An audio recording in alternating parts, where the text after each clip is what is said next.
He goes, Paul McCartney's in the room. And I said, oh yeah, sure he is. And Flanagan, who owns the club, said, he is actually. I said, is he? He said, yeah. And I thought to myself, what's taking him so long to get here? I've been expecting him for years. Anyway, I walked downstairs, and he was just standing there, looking statuesque, looking exactly as you'd imagine Paul McCartney to look. And he said, oh, there you are, man. Yeah, great, really cool, yeah, great. Hey, we're a bit jet lagged, you know. Don't be upset if we have to leave. I said, that's okay, stay for 2 songs. So they stayed the whole night, and he took that record home with him. Apparently he really liked it, going somewhere. Had a bit of a dalliance over the years and came back to see me play again a few years later at this place called the Canyon Club in Los Angeles. I was playing there with a band this time. Played the show. Afterwards we went into this bar, this VIP bar upstairs, and we walked in there, and it was just the barman, like this red bar, and McCartney standing there. It was like it's like a scene from The Shining.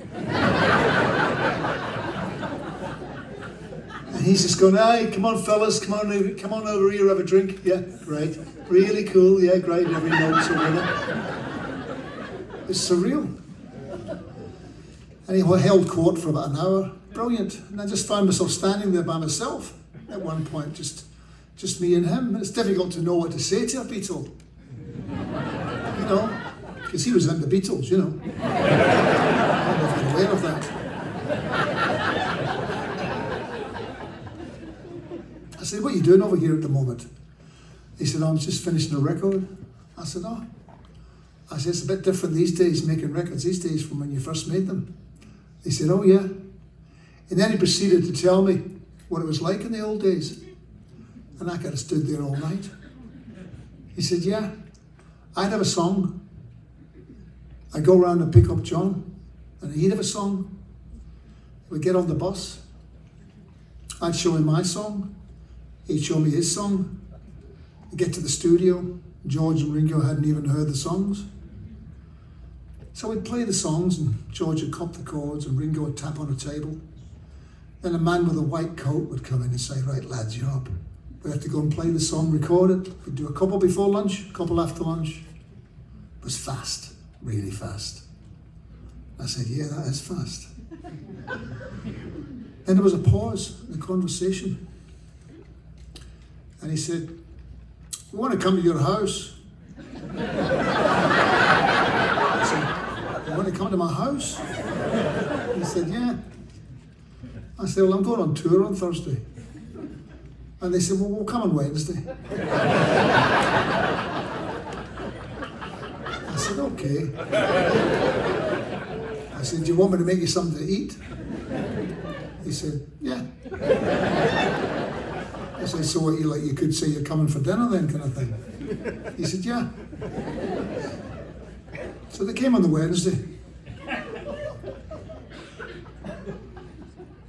I came up from the studio, and I'm standing there at the bottom of the driveway, and I just look up the drive, and I see this guy coming whistling down the drive. And all the years I'd been in a music shop when I was growing up in Scotland, and seeing all the Beatles posters on the wall come flooding back. And I just had a very emotional, personal moment to myself. And I just thought, Paul McCartney's walking down my driveway. He said, oh, there you are, man. Yeah, great, really cool. I said, come on in, mind your step. He came in. And we chatted about all manner of things. Butlins holiday camps and Diana doors and many things. And I made them Cuban beans and Peruvian rice and all manner of vegetables, and had dinner, just about maybe 6 of us. Finished the dinner, and he picked up all the plates, took the plates into the kitchen, started running all the plates under the tap. Well, I had another private moment to myself right there. I just looked in the kitchen and just thought, I Fucking Paul McCartney's doing my dishes.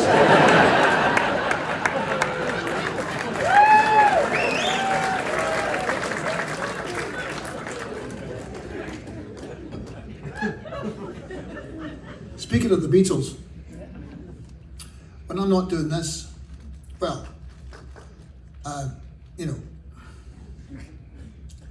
when I'm not doing this, I mean, I go on tour in between doctor's appointments. Because they can never see you straight away these days, can they? So like, I'll see you in fucking June. June?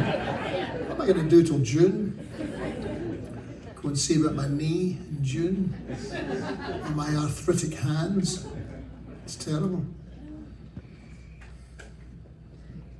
I go into supermarkets and I pick up jars of food and I think to myself, I no longer think, is this something I can eat? I think, fuck, is this something I can open?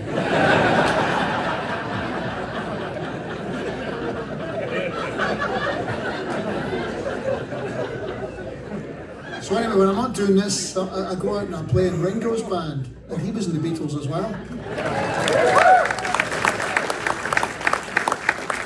And that's exciting. And during the pandemic, I made this covers record called I Just Don't Know What to Do With Myself. Because that's what we were doing, wasn't it? Sitting around thinking, fuck, I just don't know what to do with myself. So I had the vinyl finished, beautiful, had it printed, and I was very excited about it. And I was down at Ringo's house, taking some pictures for the upcoming tour. Me and the great Steve Lukather were getting our pictures taken. And I had my vinyl record there, and I showed it to Steve. And Ringo comes over. He goes, "Hey, what you got there?" And I said, "Oh, it's my new covers record." He goes, "Oh, give us a look." He grabbed it and he goes, "Oh, that's cool, man, yeah, great. Oh, you're doing that song? I love that song. Oh, you're doing that one? Great. Doing a couple of our songs? Great." I said, "Do you want to have that record?" He said, "No, not really."